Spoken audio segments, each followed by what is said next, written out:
నిబంధనలకు విరుద్ధంగా ప్రయాణికుల వద్ద నుండి అక్రమ వసూళ్లకు పాల్పడుతున్న ప్రైవేట్ ట్రావెల్స్ బస్సులపై కొరడా తెలిపించారు రవాణా శాఖ అధికారులు.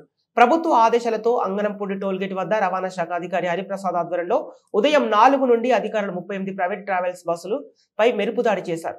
భోగి, సంక్రాంతి, కనుమ పండుగ సందర్భంగా ప్రయాణికుల వద్ద నుంచి అధిక మొత్తంలో డబ్బులు కలెక్ట్ చేయడం, నిబంధనలకు విరుద్ధంగా బస్సులను నడపడంతో ఉన్నత అధికార సమాచారంతో అంగన్పూడి టోల్గేట్ వద్ద ప్రమాణ అధికారులు ప్రైవేట్ బస్సులపై కేసులు నమోదు చేశారు.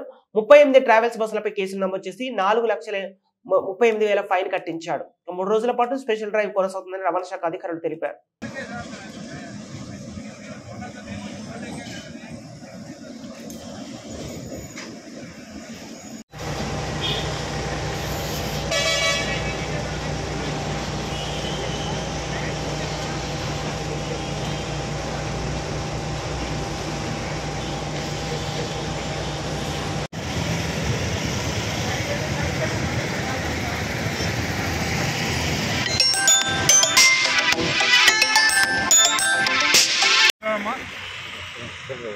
చెప్పండి, లైసెన్స్ ఎవరిది ఉంది?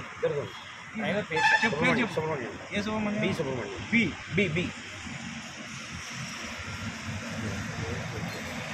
ఎక్కడికి? మధ్యపట్నం శ్రీకాకుళం.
సార్ ఇప్పుడు చెక్ చేశారు కదా, ఎలా ఉంది సార్ పరిస్థితి? ఇక్కడ పరిస్థితి అంతే బాగుందంటే, మనం జనరల్గా పండుగ సీజన్ అని చెప్పి మాకు స్పెషల్ డ్రైవ్ వేశారు. ఆ డ్రైవ్లో మేము కండక్ట్ చేస్తున్నాం.